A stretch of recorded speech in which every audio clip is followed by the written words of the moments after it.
I let these animals out on the grass. I just let them out because I didn't bring home any animal under 2.25 today. I brought home 5 animals, and all these animals are over 2.25. And if y'all take a real good look, you're gonna see that there's a calf back there. And so when I got home, he was standing in the back of the barn just panting. And if they're panting real bad, if they're standing in the barn in the shade and they're still panting real bad and it's 80 degrees outside, that's a very good sign that they got some kind of a respiratory problem. And so I went ahead and I gave him a shot of Zactran, and I put him back in the working pen. I put him back in the working pen by himself, and I'm gonna keep an eye on him. And it's supposed to start raining on Tuesday, and so tomorrow it is or it's supposed to start raining on Monday. And so today's Saturday and tomorrow's Sunday. So by tomorrow evening, if he's not doing better, I'm going to put some bedding material in my trailer. I'm going to put him up in my trailer, and then I'm going to park him in my barn so that he doesn't get wet and that he has some opportunity to recover. But he's not doing good. I gave him a shot of Zactran. I didn't even notice, but I mean, like all my animals, they looked fine yesterday. And so he may have been sick yesterday if he's already starting to pant this severely. But I mean, here's the things that I look at my animals very thoroughly every day, and so I'm not. But there is a chance that I missed it. There is a chance that I missed it. He may have been panting yesterday, and I may have just missed it. But he was standing in the back of the barn by himself in the shade. It's 80 degrees outside, and he was just panting as hard as, panting like a dog in the sun. I mean, he was just panting real hard, and so and he's not looking very good. And so I gave him a shot of Zactran, and I put him up in the working pen by himself. I got him separated from the entire herd, and I got him in the working pen by himself. And tomorrow, if he's not doing good, I will load him up in the trailer. I'll put some bedding material in the trailer. I'll load him up in the trailer. I'll get him parked in the barn. So that he doesn't get wet.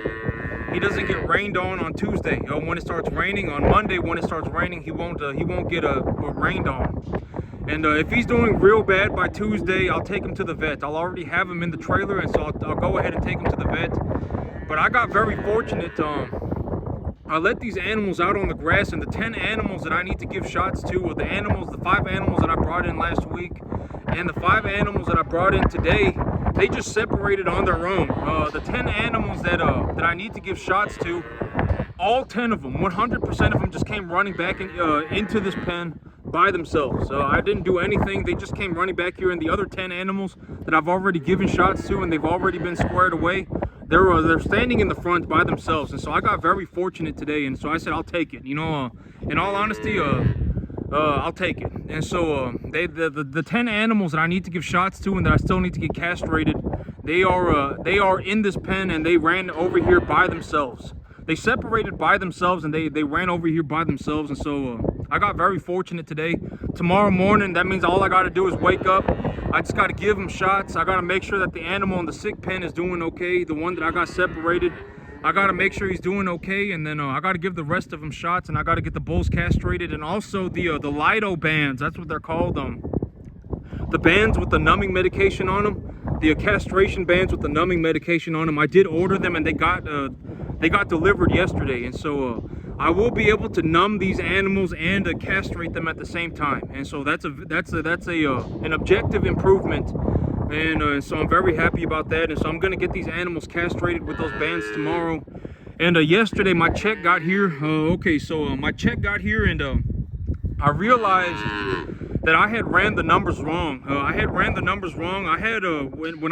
the numbers, I thought that 1,400 times 4. I thought 1,400 times 4 was about 5,000, but it's not. 14 times 4 is 5,600.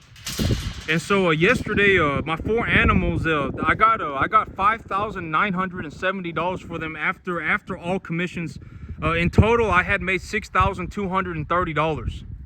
And so I made $6,230, and then they took $250 for commissions, and so I came home with $5,970. And so today I brought home. So I sold 4 heifers. I went to the market and I picked up four bulls and a heifer. And for the 4 bulls and a heifer, I paid $4,400. And so I'm holding on to about $1,600 cash. I held on to about $1,600 just in case I need some money. I held on to some money, and I figured that if I just hold, okay, here's the thing. Like, if I've said this repeatedly in the past, but if I reinvest all of the money that I make into my farm, if I reinvest all of my net profits back into my farm, I will have like over 200 cattle. I will have over 200 cattle on my 10-acre field by the end of the year. By the end of the year, you know, I will have somewhere around 200 animals on my 10-acre farm by the end of the year. And you know, I'm making a drastic sum of money. And so but this is a very realistic way to put it. If I had just bought 4 animals, if I had bought 4 animals at the average that I purchased them for, I would have invested about $3,200 to $3,500. That's what I've also been estimating, right? I've been estimating that it's going to cost me about $3,200 to $3,500 to bring home 4 animals, number 1 to 1.5 type medium large frame animals. And so if I had to invest all of the money that I make back into my farm, and the only thing that I did was purchase cattle, by the end of the year I would have like 200 animals on my field. And I don't want to be in a situation where I am running like 500 cattle on a 10-acre field. I don't want to be in that situation. I am making a ballistic sum of money. I make a lot of money. I've been saying this repeatedly for months now. I make a lot of money. I mean, I make a lot of money. You know, I make well, I mean, so here's I'm not trying to fiddle my own diddly, right? I'm not sitting here trying to fiddle my own diddly. But I said that the animals were going to come in at about 7 1/4, right? I was anticipating that my animals were going to come in at about 725 pounds, and I was going to make about $2 a pound. I was going to make $2 a pound, and my animals were going to come in at about 7 1/4 was what I was anticipating. And my animals came in at 718.3 pounds. And so I was off by 6 pounds. And I made more than I anticipated. And so I actually made more than I thought I was going to make 5,500, but I made 6,000.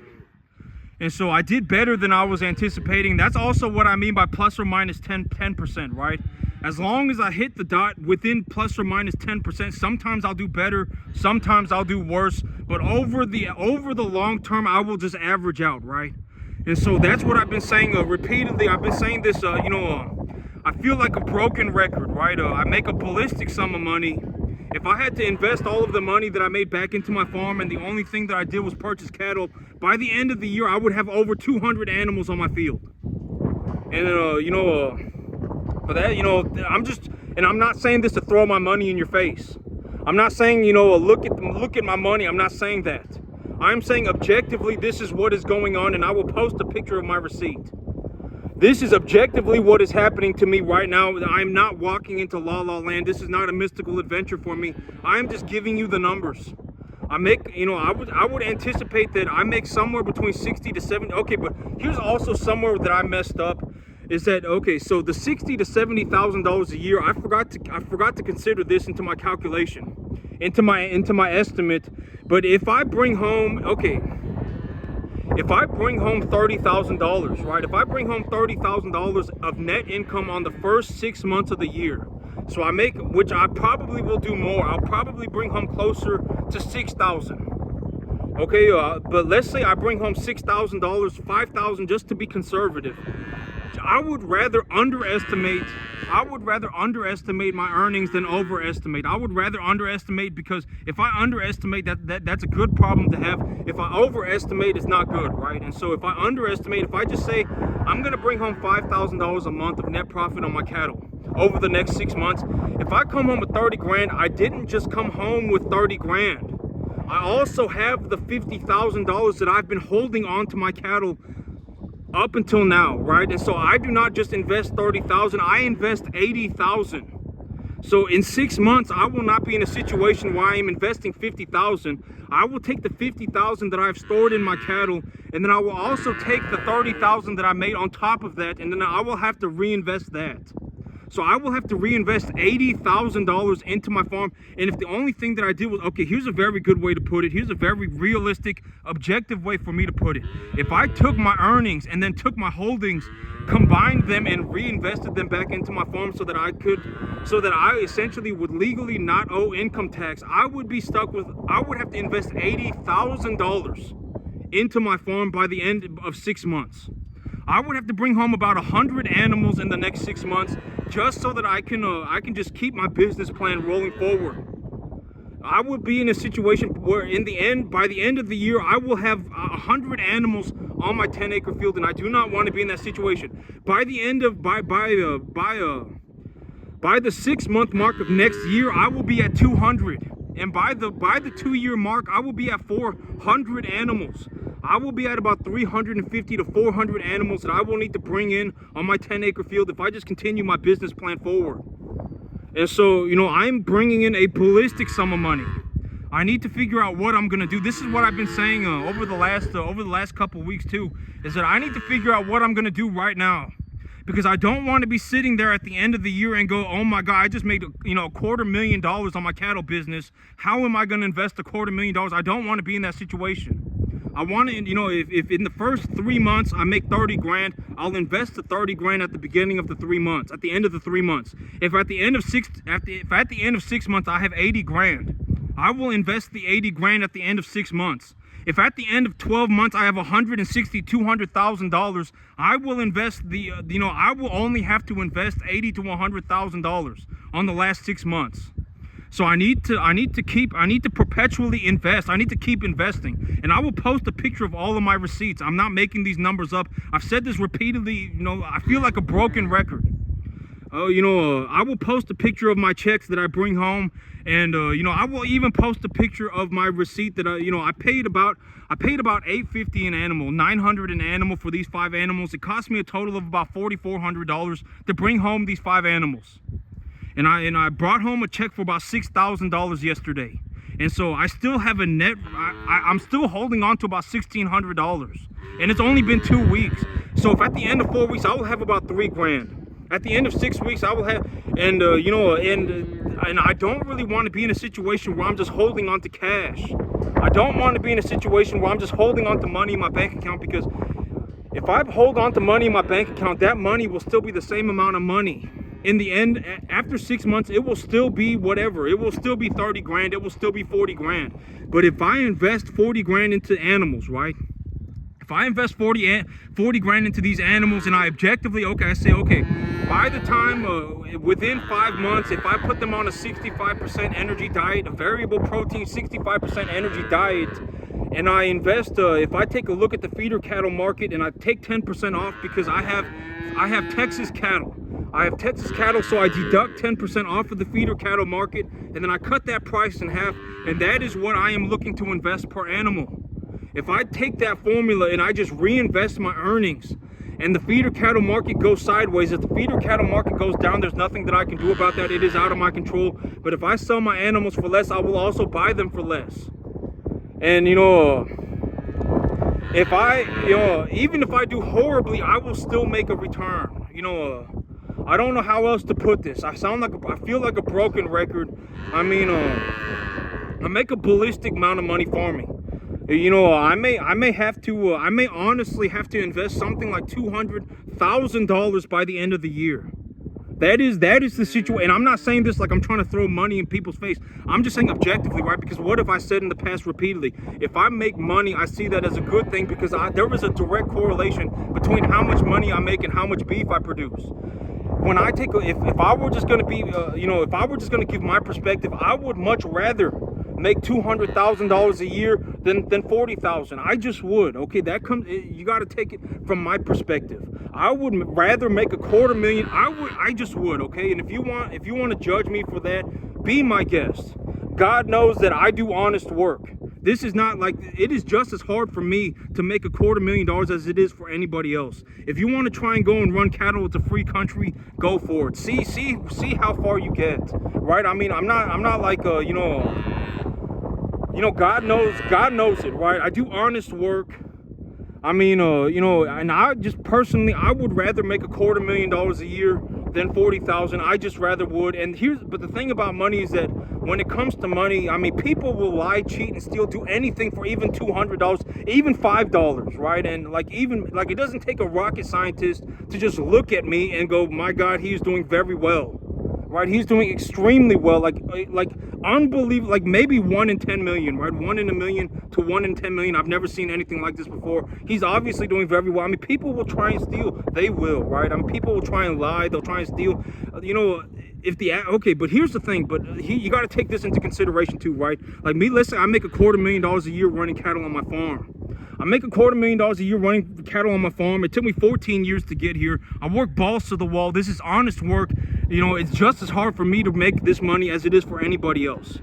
If I just gave somebody $250,000 a year, they would ruin their lives. I mean, I'm not, you know, it would not be the same. They would not have earned it, and it would not be the same for them as it is for me. Let's just be honest with ourselves, right?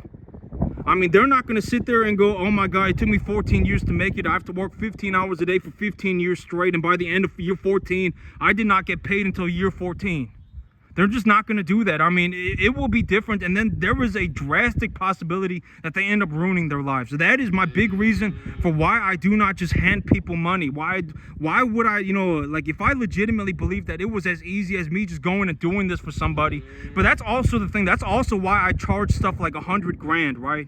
Because my farm makes more than 100,000 in 1 year. It makes about 100,000 in 1 year.